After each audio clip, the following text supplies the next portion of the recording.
Hello, friends, and welcome into NFL Daily by Chat Sports. I am Tom Downey, and the 2022 NFL Draft is a week and a half away. It is almost here.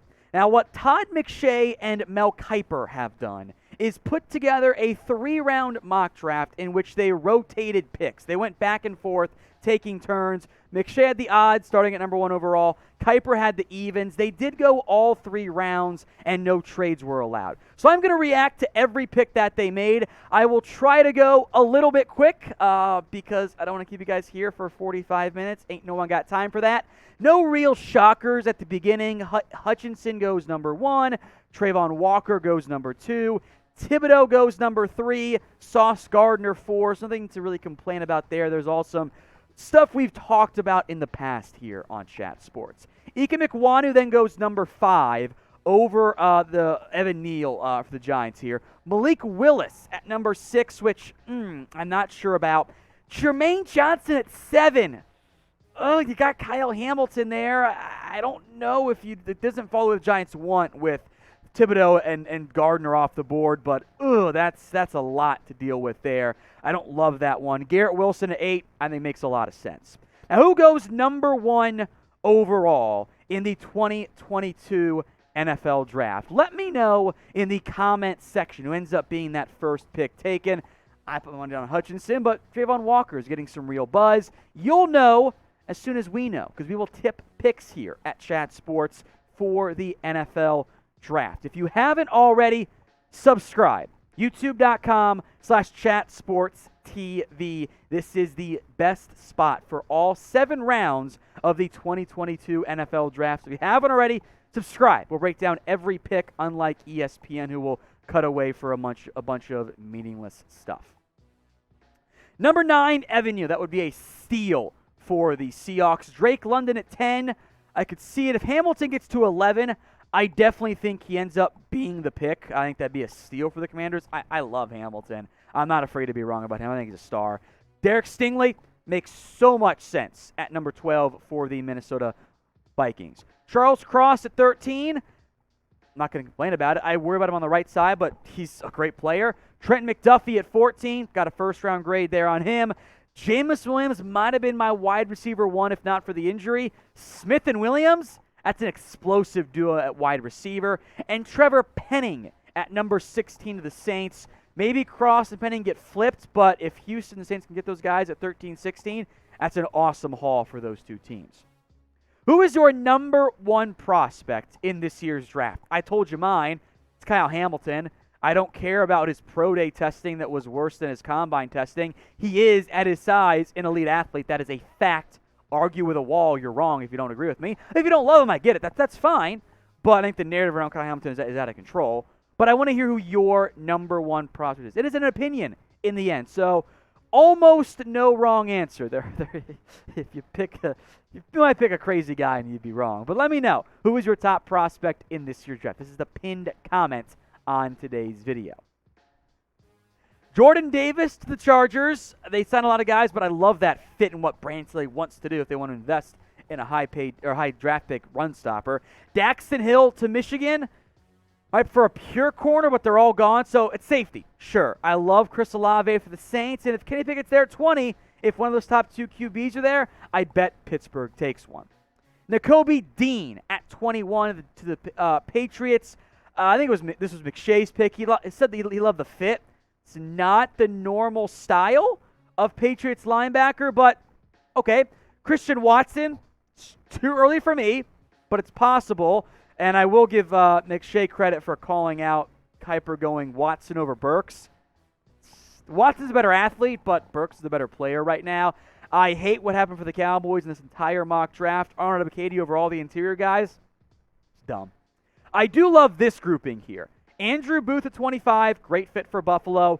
Love Zion Johnson in Tennessee. I've mocked Devontae Wyatt a lot of Tampa if the off-field stuff is fine. George Karlaftis, if he slides to 28, would be a nice little addition for the Green Bay Packers. Back-to-back Chiefs picks here. Jahan Dotson, David Ajabo. I'm not sold Ajabo goes in round 1, but the Chiefs can be a bit more patient at edge, so okay. McShay picked Devin Lloyd for the Bengals. To be blunt, that's stupid. He made the point of like long-term answer at linebacker. It's not a need for the Bengals, and Logan Wilson was awesome this year. So I think this is a case of the national guy not really knowing how good Logan Wilson was. That's okay. He may be the best player you haven't heard of. Then Desmond Ridder sneaks in the back end of round 1 to the Detroit Lions, which fifth-year option, I get. I don't know if they're ready to take a QB. However, I think the over-under, and this thing's what's been set out there with the betting odds and whatnot, is 2.5 QBs in round 1. If you can get under 3.5, by the way, hammer it. I feel good about no more than 3, but hey, I've been wrong before. Over or under? O for over, U for under, 2.5 QBs in round 1 this year. Into round 2, Tyler Linderbaum, who fell out of the first round of the Jags. Okay. Lewis Cine, Georgia, Lions, I like it. I like Boye Mafe. I love Jalen Petrie. No complaints on this grouping of 4. Breece Hall was exciting for producer Jeremy, a Texans fan. Kenneth Walker at 38. Okay, that's fine. The best pick here is Kenyon Green at 39, although I think the Bears want more of a zone blocker, so I don't know if the fit's quite right, but he should go in round 1, so I like it. Matt Corral to 40. That's been a popular mock draft pick as of late. Seattle spends a second-round pick on a quarterback to pair with their second-round pick of the Denver Broncos at QB in Drew Lock and let those two battle it out. Now, I would be a bit surprised if both Kenyon Green and Linderbaum thought of round 1, but surprises happen. Happens every single year. No way that guy's available, and it ends up being the case, right? So who do you think is a surprise player who could fall out of round 1 this year? Quay Walker at 41, who I think if he gets out of round 1, I bet the Jags take him at 33, but if he's there at 41, it's a good pick for Seattle. Tyler Smith, we've talked about him before. Great traits, holding machine, so you got to be patient there. I don't know if he can play tackle right now. Kyler Gordon could go in this range. I feel like the Falcons might look elsewhere. Edge, maybe, would be a nice pick, but, you can't argue with a good corner, I guess, even though they do have Casey Hayward and A.J. Terrell. Travis Jones, a very popular round 2 pick for the Browns. No complaints there. A surprise name, Cam Jurgens. Now, when we did here at Chat Sports my surprise round 1 picks, I put Jurgens in there. And now you've got Todd McShay putting him at 45 to the Ravens. They were looking to maybe replace Bradley Bozeman. I think it's early. I think the NFL is higher on him than I certainly am. Trey McBride here to the Minnesota Vikings out of Colorado State. Irv Smith's coming back from injury. I don't hate it. Maybe use McBride as a big slot. I don't have him as a blocker right now, but, tight end is a area. You could argue he's BPA for Minnesota at this point. I love Sky Moore. Commanders getting him is an awesome selection. You could kind of rotate more, and Curtis Samuel as your slot outside guy quite a bit. And then Kyer Elam at 48 is a steal. He's going to be a top 32 player, I think, when it's all said and done for me. At 48, I love it. This is McShay's first quarterback taken. Kiper took all the QBs in the end. Sam Howell needs time. His vertical throwing ability is great, but I worry about him. Top 50 is a lot better than, say, top 32. I'm a big Roger McCreary fan. He's undersized in the arm length department, but he was awesome at Auburn. I think he's going to be good in the NFL. Christian Harris, round 2. No complaints. I like the fit of John Mechie at 52 to the Steelers as they like to go receiver on day 2 with normally pretty damn good results. Logan Hall, Houston 5 technique, I'll call him for Green Bay. That's fine with me. Dylan Parham at 54 is early, but he's not going to make it back to the Patriots, so I kind of get it, and they do need a guard, and maybe he's your future center. I like him better at center, though. Nick Bonito at 55 is fine. They need an edge rusher, and he's a good fit in their scheme, so good job there, Todd McShay. Abraham Lucas is a right tackle. The Cowboys have Terrence Steele, so that makes no sense, to be honest. Now, if you want daily NFL videos and the best NFL draft coverage, subscribe right now. We'll be live for every single pick, and I will be in studio, unlike Mel Kiper this year, for the NFL draft. So if you haven't already, hit that big red button and subscribe. It's youtube.com/chatsportstv. George Pickens, 57, I think he's going top 50, if not top 45. Not a great fit. Bills need more of a slot guy, but hey, it's great value. I ain't going to complain about it. Maybe let Gabe Davis leave to not pay 2 big receivers. Drake Jackson, edge. Big need for the Falcons. Cool on that one. 59 was Greg Dulcich, by the way. The Packers to get a tight end. About the right range. And I like Cole Strange a decent amount. Not quite that much, but he's a good fit in Tampa if they want another guard. Nick Cross out of Maryland, the Niners' new safety here. He's been moving up the boards. I know that Kiper and McShay like him quite a bit. Alec Pierce from the Kansas City Chiefs here at 62. It's a vertical threat on the outside. I am a big fan. Phidarian Mathis, you lose Larry Ojanobi, but Mathis is a run stopper. You have DJ Reed, so I honestly don't get that. Also very weird to say McShay said the Niners could take Tariq Woolen because they could go corner. And then he says at 63, well, there's no cornerback in this range. Pick one, Todd. Honestly, Woolen would be a great pick at 63 for the Bengals. And then Cam Taylor-Britt, a corner-turned safety to Denver. No complaints on that one. I know I'm being negative. We haven't even got to the most negative part yet. That comes in round 3. Jags take Wan'Dale Robinson. Okay, slot receiver. A little early for me. That's fine. I do love the next 4 picks, though. Channing Tindall to the Lions. Great upside as a linebacker. Same with Chen, who actually like more than Tindall. Great steal for the Giants. A steal for Brisker with the Houston Texans. I think Raymond should go earlier. Get him at 69.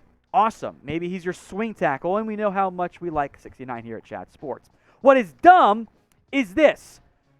The Jags take 2 slot receivers. What are we doing out here, folks? How does that make a lick of sense? The argument was, well, we don't know if Laviska Shenault's going to be a piece. Okay, that's fine.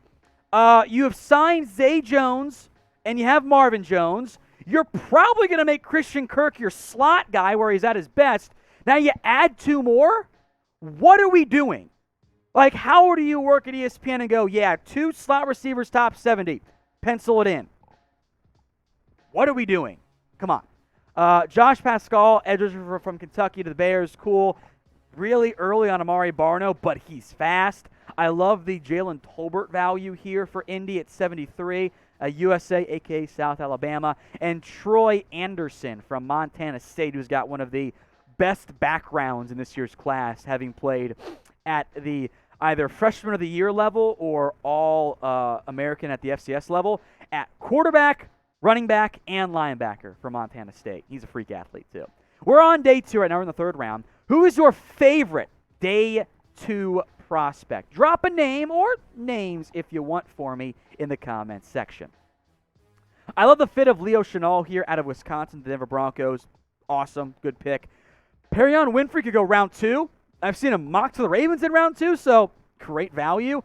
DeMarvin Leal he's a weird tweener. I don't know what to do with him, but this is the right range. Khalil Shakir out of Boise, slot guy. I like it.